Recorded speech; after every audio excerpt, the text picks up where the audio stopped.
remote working is hurting the hospitality industry.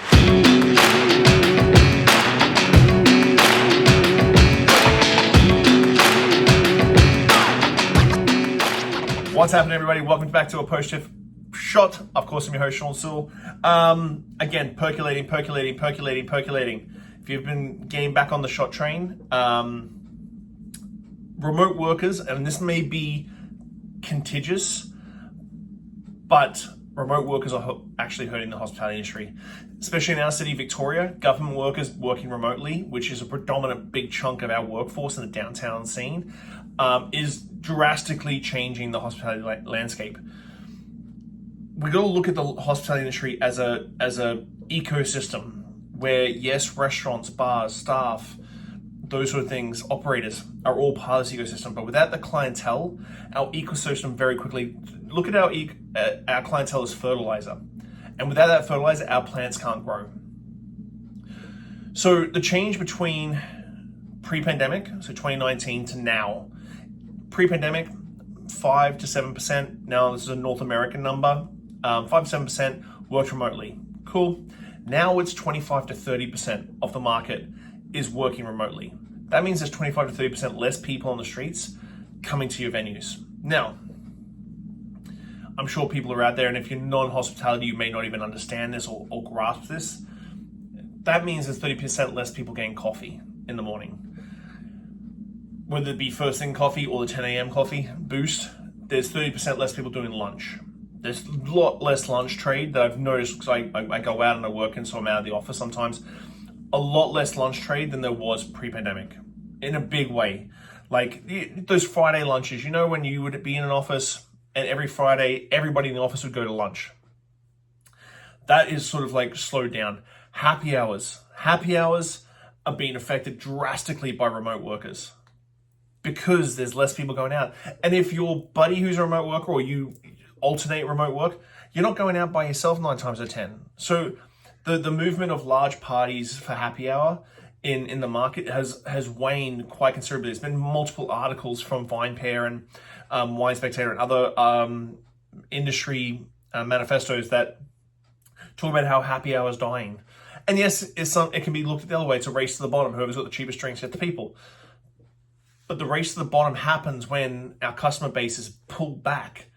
And I think from a government standpoint, and I've said this so many times on so many podcasts, I haven't seen a government, in North America at least, so we're talking about the US and Canada, let's just do US and Canada,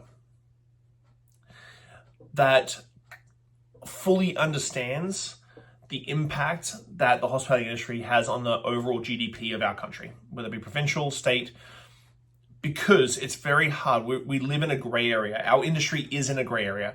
We have predominantly casual part-time workers. We have high turnover. So gathering data about actually who works in our hospitality industry is extremely difficult. It either is way undervalued and way estimated how many people work, or way overestimated, which dilutes all the results. They don't understand that money in, money out. And I feel like this fundamental of and tourism bodies are the same. This fundamental misunderstanding of what the hospitality industry is in the grand scheme of the ecosystem of industries. Now, let's talk about the pandemic real quick. I don't like talking about the pandemic all the time, but the amount of money, big money, that went out to cover oil, manufacturing, timber, those industries during the pandemic is the slightest, is huge in comparison to what was given to the hospitality industry to save the hospitality industry. We're one of the biggest employers in the country, yet we don't get seen that way. We're most people's first jobs, but we don't get seen as critical. And so this sort of, especially government workers, the government mandate on remote work has to be lifted, and people have to go back to work. I get it. Corporations are making bank now that they don't have office space, and they're making bank because everything's digital. It's really hard to do what we do digitally. So while this may piss people off, remote working is hurting the hospitality industry in a big way. Now, I'm going to have detractors say, well, I don't have to travel to work, so I have more money to spend when I go out. Great. But we've seen with Gen Zs, because they came through the pandemic, came of age during the pandemic, The pandemic fundamentally changed our societal behavior in such a way that people who work remotely aren't going out every 2 or 3 days like they used to, aren't going to get that coffee in the morning. They're just making coffee at home. People have become homebodies. And this is fundamentally changing our hospitality industry. And you're seeing that in big venues, big high volume venues that have massive spikes during the tourism season, and the rest of the year they're pretty dead.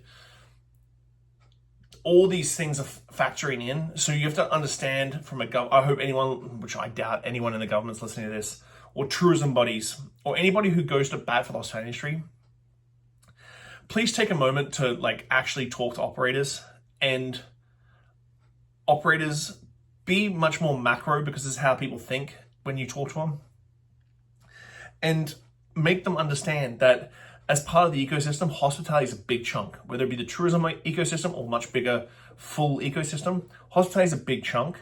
We pay a lot of taxes for alcohol, for everything. And that needs to be addressed, or we're going to see a massive downturn, continuing downturn in the hospitality industry in the next couple of years.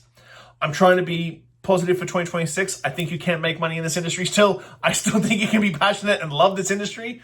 But I think this is something that we need to address pretty drastically, pretty quickly, and go away from multi-billion dollar corporations saving money having office space, or governments saving money with office space, to understand that your employees are part of our ecosystem. They're our fertilizer, and that's what helps us grow.